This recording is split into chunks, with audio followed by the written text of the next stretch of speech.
and welcome back to Queen's Crafts by Bridget. I'm Bridget.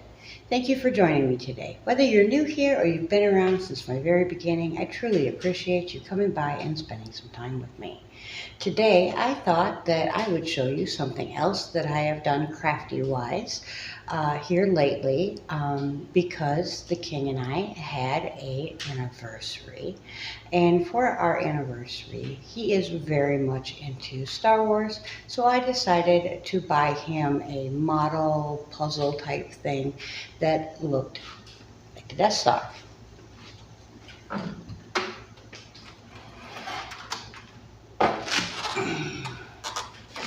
Here it is. We built this together and glued it all up.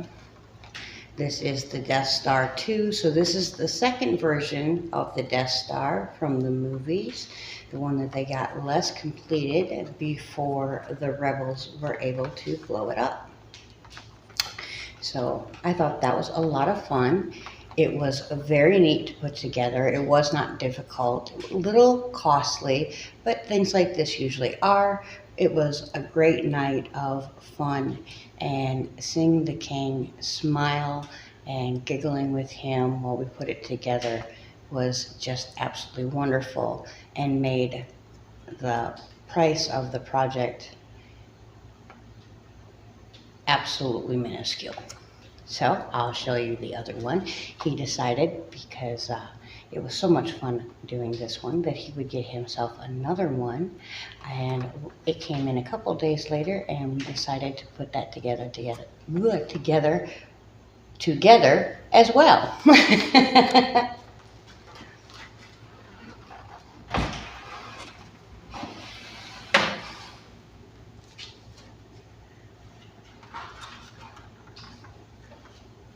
Now, this is the X-Wing. This is the ship that Luke Skywalker flew when he, in fact, blew up the Death Star. This is one of his favorite Star Wars ships. He is a big-time Darth Vader fan, although the man doesn't have an evil bone in his body.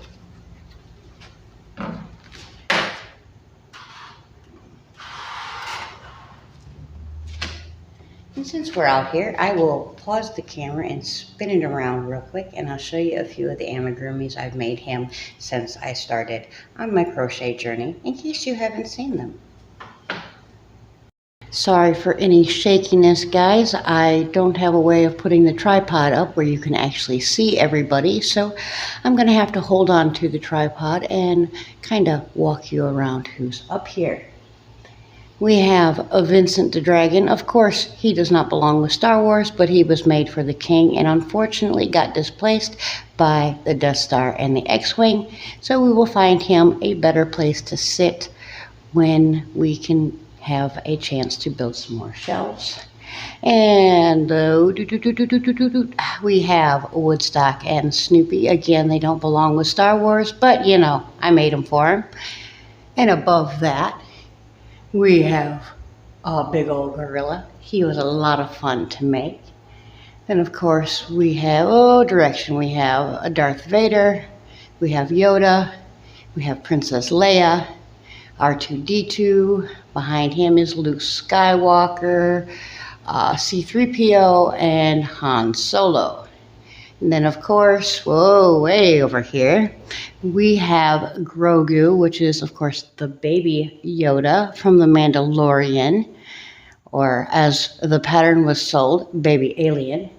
And I don't know this little fuzzy guy right here's name, but they're one of my favorite characters from Star Wars, and they always make me smile when I see them. I also, when I first started crocheting, this was one of my very first amigurumis, I made him a crocheted Death Star. And we, of course, have Jabba the Hutt. And way back here, behind the Death Star, is Chewbacca. I will lift you up so you can get a look at the gang from above. I I need to make him some more characters. And of course, there is a clone soldier up there as well. All right. Oop. Sorry, guys. I'm going to put you on pause again, and we'll continue in the craft room. Here we are in the craft room once again, and since I'm showing you puzzly model type things, I figured this is a good time to show you the other puzzle that I've been working on for the last couple of days. This one is for a very special young lady this year. She knows she's getting it. I've already shown it to her. But my niece absolutely loves horses, so I got her horses within the inside of a horse. I am just about completed with this. I'm thinking another day or two and it should be done. It's an 800-piece puzzle. I believe I got this through Hirschner's. I did get a moose one as well, but unfortunately a piece fell on the floor, and the second that it hit the floor, the dog picked it up and crunch. So I didn't get to put that puzzle together. It was very unfortunate, as they are a bit expensive, but completely worth it. It is a very well cut puzzle, and the different shapes make it very interesting to put together. I am very much enjoying this puzzle. I would highly recommend. But get it on sale.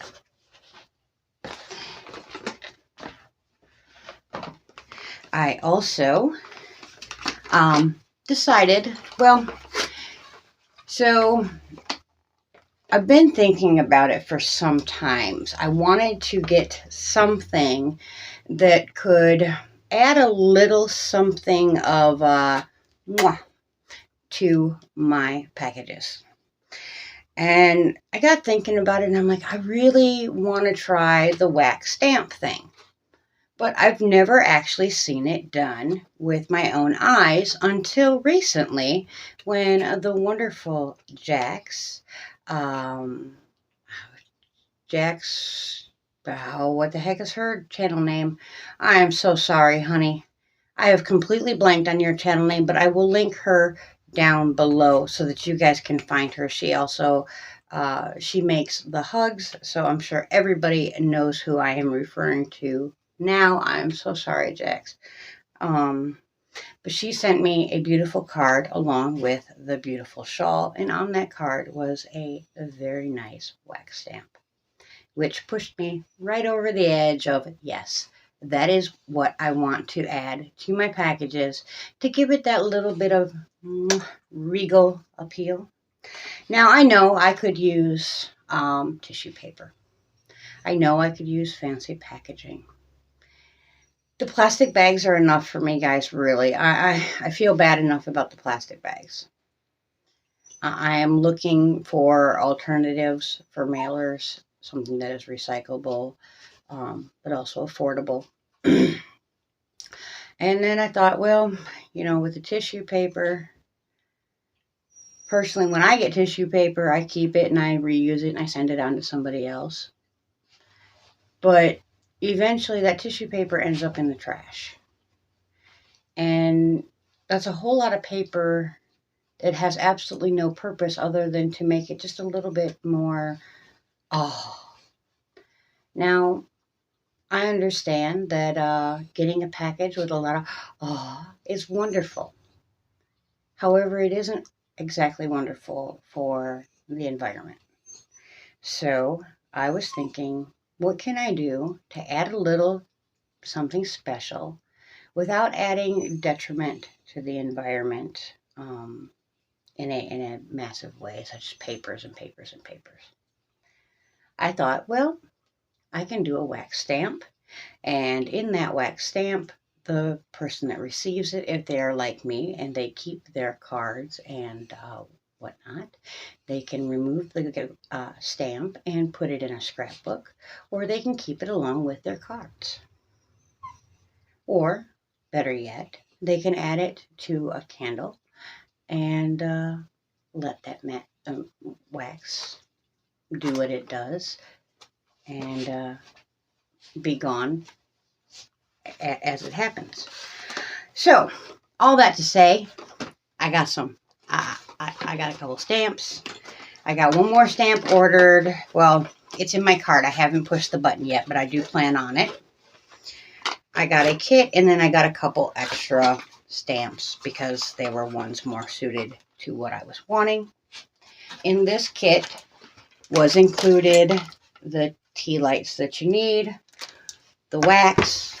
Sorry, guys, I'm not very good at this showing stuff. The tea lights, the wax pellets, the spoon for holding the wax pellets. You put your tea light under here and you can put your spoon on there to melt your wax. And then there is a stamp that has a very pretty little rose. And we'll set that down and I will show you guys the colors that the wax comes in just a moment. Here is the stamp. Let's see if it will focus. There we go. I thought that was pretty, but I wanted something a little more me. So I picked out two of them. The first of which is a sun and a moon on both sides. Very beautiful.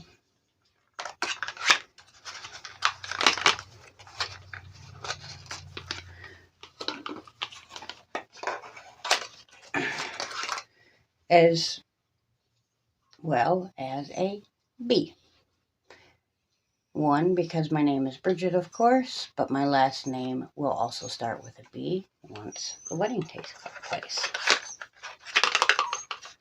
So that is very fitting. This kit also comes with two craft markers in metallic colors. There is a silver and a gold. To be honest, the silver will probably be used more often than not with me. Gold is not really my bag.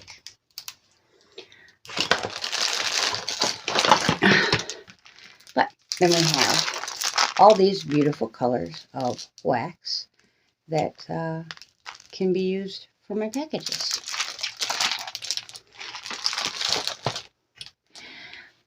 Since I got you guys here, if you've made it this long in that, there's been a couple things weighing heavy on my mind here lately. One of which is, I understand, as people, we communicate with each other differently now in this year than we would have prior to the boom of the internet. Prior to the boom of the internet, if one went into a social event and, scanning the room, seeing a bunch of people there, that person, more than likely, would not single out one person at the event and go up and tell them what they need to do with a product that they have. Such as, you need to donate, or you need to give me, or I want to have.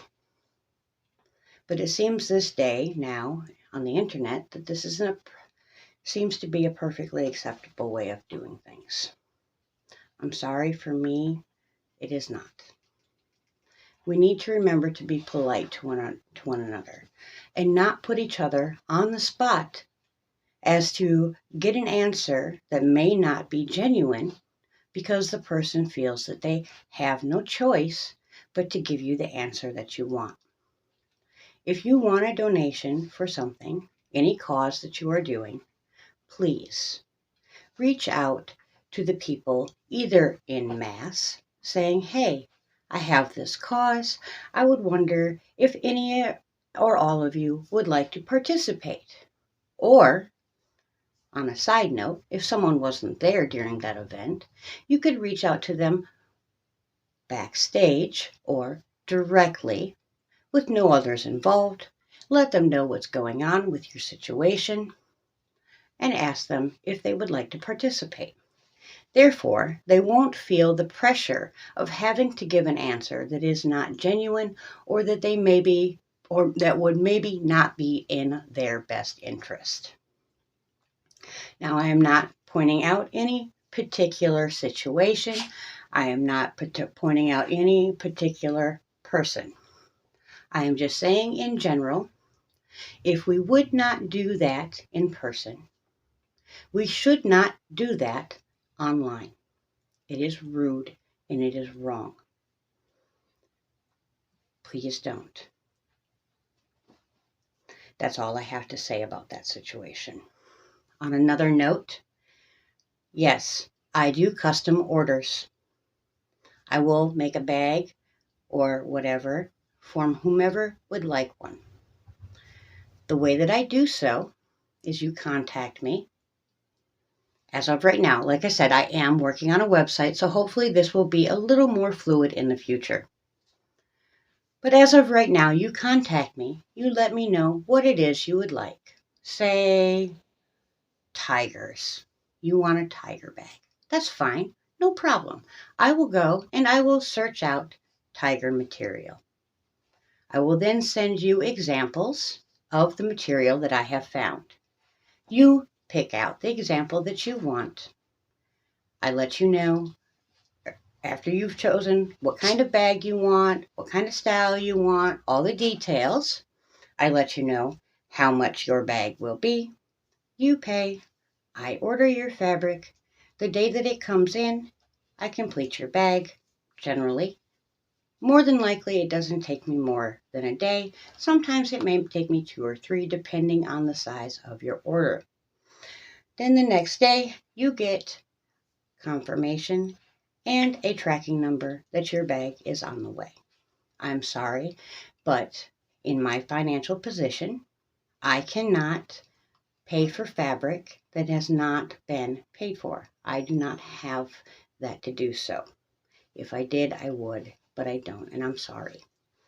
If this makes you uncomfortable and you are not able to purchase from me because of this, I completely understand. You can wait until I have bags made and purchase one at that time if you wish. So, I hope this lays to rest anybody's misunderstanding of why I may have not completed an order, because the order was not completed on my end.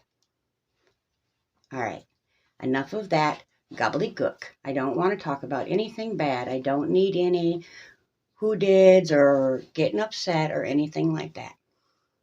This is just kind of a public service announcement. So let's try to be respectful to one another, lift each other up, and not compete. Rising tides raise all ships. If we don't fight each other, if we don't compete with each other, we can all swim together and get to where we want to go with nobody feeling anything bad. Isn't that what we all want? I know it is what I want. So that's how I'm going to choose to conduct myself on my channel and with the people that I choose to have close to me. All right, everybody. Until next time, I truly hope you are crafting your happiness. And bye for now.